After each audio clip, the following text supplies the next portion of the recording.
again. It's a rich thing.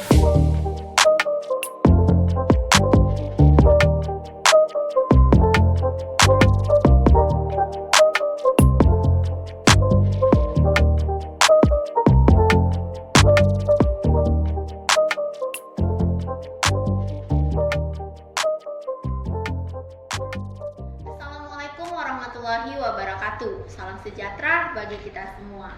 Halo guys, selamat datang di podcast Cinta, cerita intelektual, podcastnya UKM Pedas. Santai namun bermakna. Sesuai dengan tagline-nya UKM Pedas, mengulik fakta di balik berita. Bersama saya Nadia, hari ini kita akan membahas berbagai topik menarik yang tentunya dapat menambah pengetahuan dan wawasan kita sebagai mahasiswa.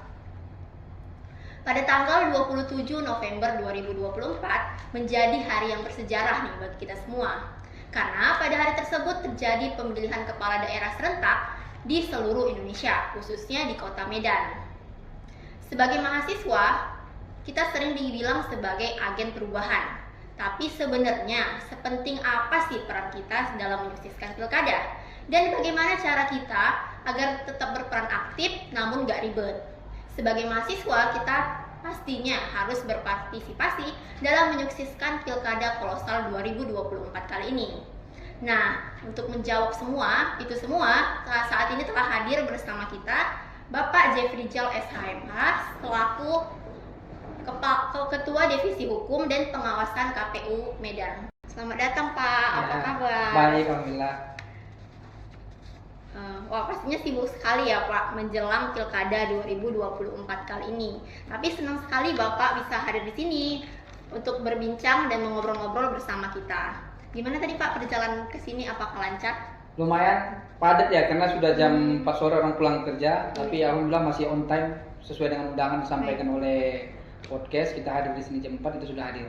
Macet ya Pak? Iya. Baik, sebelum kita mulai nih Pak, mungkin Bapak bisa memperkenalkan diri dan menjelaskan sedikit tentang peran Bapak serta tanggung jawab Bapak di KPU Medan. Ya, saya Jefrijal SHMH, Ketua Divisi Hukum dan Pengawasan KPU Kota Medan. Di tahun 2023, alhamdulillah saya terpilih kembali untuk periode kedua di KPU. Karena sebelumnya 2018 sampai 2023 saya sudah KPU aktif, kemudian setelah 5 tahun dilakukan seleksi lagi dan sekarang sudah di periode kedua. Divisi Hukum dan Pengawasan itu terkait dengan termasuk diantaranya pengawasan internal penyelenggaraan pemilu di jajaran kami. Bahwa kan KPU itu tidak hanya ada di Jakarta, tetapi memang secara terstruktur sampai ke tingkat TPS sebenarnya. KPU RI itu di Jakarta, kemudian KPU provinsi itu di tingkat provinsi. Lalu kemudian ada di bawahnya lagi KPU Kabupaten Kota, termasuk Kota Medan satu diantaranya. Lalu di bawahnya ada panitia pemilihan kecamatan, itu di kecamatan-kecamatan. Di bawahnya lagi ada panitia pemungutan suara, itu di tingkat kelurahan. Nah di bawah lagi ada KPPS, kelompok penyelenggara pemungutan suara. Itulah yang akan diawasi oleh KPU Kota Medan dan kebetulan saya lead di situ Divisi Hukum dan Pengawasan. Jadi ketika misal ada sesuatu di pemilihan kecamatan atau PPK di panitia pemungutan suara PPS, KPPS, nanti saya akan coba untuk luruskan kembali, kira-kira begitu. Pastinya peran Bapak ini sangat penting ya, terutama menjelang Pilkada serentak ini. Nah, bicara soal Pilkada nih Pak, kami penasaran nih bagaimana persiapannya sejauh ini. Bagaimana sih Pak KPU memanfaatkan media? Bagaimana sih persiapan KPU Medan buat menghadapi Pilkada 2024 ini? Dan menurut Bapak nih, sepenting apa sih peran mahasiswa dalam Pilkada 2024 kali ini? Kalau hari ini tentu H-2 ya, pelaksanaan pemilihan wali kota dan wakil wali kota Medan. Kebetulan itu bersamaan dengan pemilihan gubernur Provinsi Sumatera Utara di tanggal 27 nanti. Tapi kami perlu informasikan kepada seluruh masyarakat bahwa persiapan pelaksanaan pemilu itu tidak hanya 1 minggu atau 2 minggu atau 1 bulan sebelum pemilu atau pemilu kada dilaksanakan.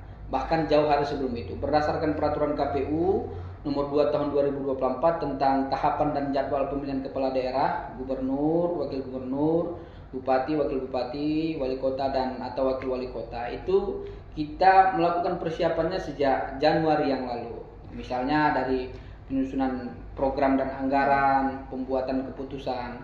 Nah, setelah itu melakukan menerima pendaftaran pasangan calon, pembentukan panitia pemilihan kecamatan, panitia pemungutan suara, lalu kemudian terakhir itu panitia kelompok penyelenggara pemungutan suara. Itu dalam rangka menyiapkan jajaran kita di bawah, dan itu semua alhamdulillah sudah selesai dan tahapan itu sudah kita lalui. Tetapi ada bagian penting dari pelaksanaan pemilihan itu sendiri, selain memperkuat internal penyelenggara pemilu seperti kami, tentu ada beberapa perangkat pemilihan kepala daerah yang harus kami siapkan di TPS pada hari pemungutan suara pada tanggal 27 nanti.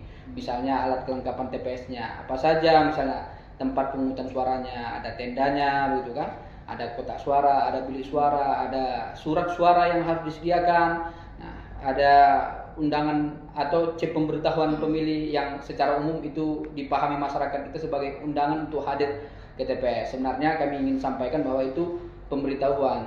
Pemilu kada itu kan semua orang yang sudah memenuhi syarat atau usia 17 tahun memiliki kartu tanda penduduk elektronik itu boleh datang ke TPS begitu kan. Hanya saja diperlukan pemberitahuan itu tadi yang secara umum dipahami orang sebagai undangan agar masyarakat itu tahu dia berada di TPS mana. Prinsipnya alhamdulillah sampai sejauh ini itu berjalan dengan baik. Di H-2 ini kami sudah distribusikan logistik seperti yang saya sampaikan tadi ke kelurahan-kelurahan. Nanti satu hari sebelum pemungutan suara atau besok ya tanggal 26 November 2024 itu harus sudah sampai di TPS-TPS dan TPS-TPS-nya harus sudah didirikan.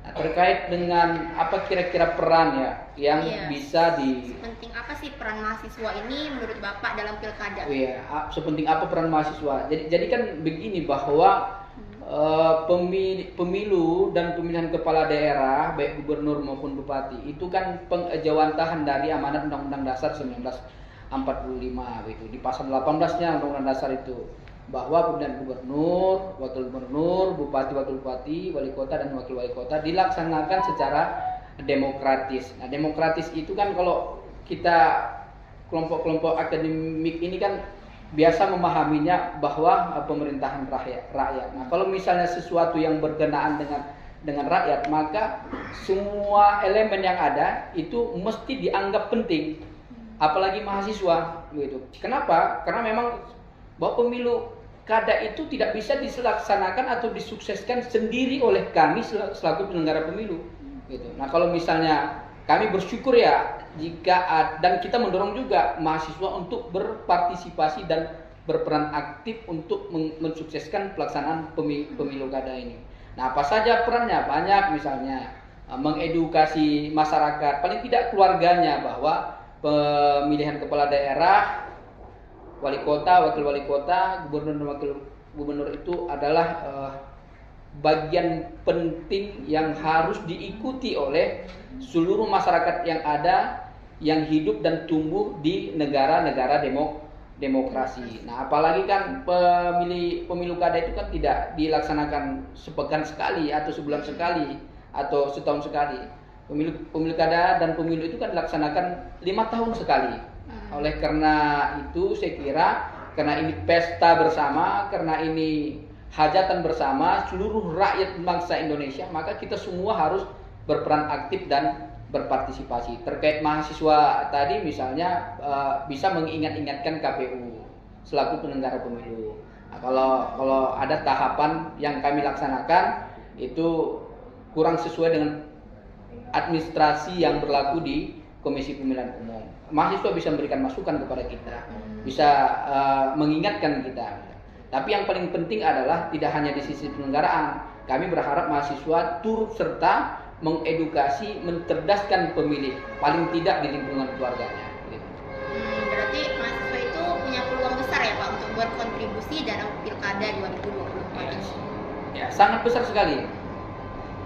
Kemudian Pak, apa sih langkah konkret yang telah dilakukan KPU dalam melibatkan mahasiswa untuk meningkatkan pemahaman masyarakat tentang pentingnya pilkada? Lalu bagaimana KPU ini memastikan bahwa informasi pilkada sampai ke kalangan mahasiswa secara efektif? Ya, KPU Kota Medan itu punya program kemitraan dengan berbagai kelompok masyarakat, termasuk diantaranya itu mahasiswa di bidang sosialisasi pelaksanaan pemilihan wali kota dan wakil wali kota Medan tahun 2024, dan itu sudah berjalan bahwa banyak organisasi ekstra kampus yang itu kita ajak bekerja sama. Katakanlah seperti HMI, IMM, lalu ada PMII, ada GMNI, ada macam-macam organisasi ekstra kampus itu kita ajak bekerja sama dengan KPU, lalu kita beri support dan mereka akan menjadi perpanjangan tangan kita ke tengah-tengah masyarakat atau paling tidak ke organisasi kelompoknya untuk mensosialisasikan kegiatan kepemiluan. Nah, itu contoh konkret kira-kira di bagian mana KPU bisa melibatkan mahasiswa sebagai agent of change itu tadi. Tapi tidak hanya sebagai mitra, panitia pemilihan kecamatan kami, PPS termasuk dan KPPS itu juga banyak yang masih berstatus mahasiswa aktif. Ada yang mahasiswa semester 4, 5, 6 di kecamatan dan kelurahan. Itu contoh-contoh yang bisa kami sampaikan kepada forum kita kali ini, kira-kira di bagian mana pelibatan terhadap mahasiswa itu tadi. Nah, lalu apa yang dilakukan KPU dalam mendesiminasi informasi kepemiluan kepada mahasiswa? Yang pertama, zaman sudah berubah ya. Zaman sudah berubah. Dulu kan segala sesuatunya itu dihalo-halokan lewat misalnya ada mobil keliling, disampaikan di tengah-tengah masyarakat bahwa akan ada begini begitu dan lain sebagainya, atau buat layar tancap dalam rangka mensosialisasikan segala sesuatunya begitu. Tapi kan zaman kita tidak lagi di zaman itu, kita sudah di zaman digital. Oleh karenanya untuk memastikan proses desiminasi informasi itu berjalan dengan baik, termasuk diantaranya ke kelompok mahasiswa, maka kami optimalisasikan yang namanya apa sekarang yang digemari oleh anak-anak muda kita, Gen Z, seperti katakanlah media sosial. Kita aktif di Instagram, di TikTok, di YouTube, dan di beberapa platform media sosial tadi. Saya kira memang itu berjalan. Jadi di samping itu kita juga secara face to face berhadapan langsung. Tapi itulah sumber informasi kami sebenarnya. Dan dengan begitu kami berharap informasinya tersampaikan kepada mahasiswa. Berarti dari KPU sendiri memanfaatkan media sosial ya Pak? Iya. Kan ini era Gen Z ya Pak? Ya. Ingat banyaknya itu mahasiswa itu yang masih pemula dalam memilih.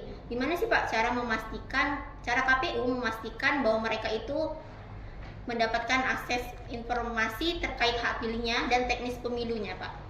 Ya, seperti yang saya sampaikan tadi bahwa kami secara totally itu memanfaatkan media sosial yang kami miliki. Mengapa? Karena itu sekarang sesuatu yang digandrungi oleh anak muda, terutama Gen Z itu tadi, bahwa tidak ada lagi orang yang pada usia cukup katakanlah 16 sampai 17 tahun itu tidak punya gadget dan tidak punya platform media sosial di handphonenya, begitu. Itu salah satu strategi kami untuk memastikan bahwa informasi kepemiluan itu bisa sampai. Tapi begini, bahwa pelaksanaan pemilihan kepala daerah dan wakil kepala daerah tentunya harapannya tidak hanya dipandang menjadi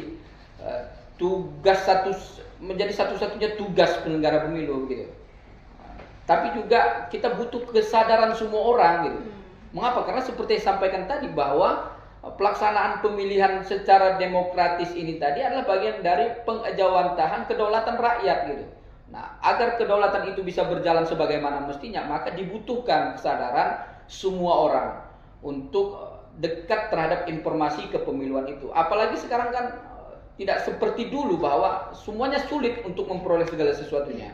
Sekarang kita cukup dengan menggoogling saja bahwa apa yang kita butuhkan sudah muncul di situ. Gitu. Nah, sebenarnya yang perlu kita dorong adalah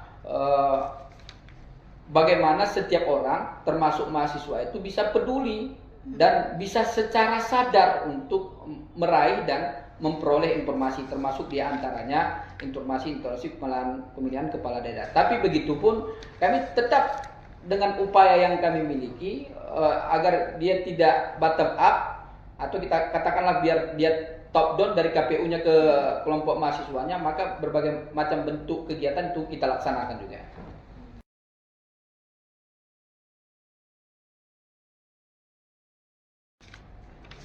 Oke, mungkin terakhir nih Pak, apa sih harapan KPU kepada mahasiswa di Pilkada 2024 ini? Dan kalau boleh nih, kalau Bapak bisa kasih pesan langsung kepada mahasiswa, apa yang Bapak pengen sampaikan kepada mahasiswa Pak? Ya, saya kan S1, S2 ya, tentunya saya juga mantan mahasiswa kan. Sejak 98, bahkan sebelum saya menjadi mahasiswa, saya sudah mulai mengikuti perkembangan kepemiluan ya kan, 98, 99. Bahkan saya terlibat aktif menjadi pemantau pemilu sejak tahun 2004, 2009, 2014, dan terakhir menjadi penyelenggara pemilu di 2019 dan di 2024. Nah, kepada seluruh mahasiswa, adik-adik sekalian, bahwa Indonesia ini tidak hanya cukup kita pahami dan ketahui itu di ruang-ruang kelas saja, masih terlalu luas. Oleh karena itu, ayo sesekali kita keluar, ya kan, mencari, menjelajahi hal lain selain kegiatan-kegiatan akademik.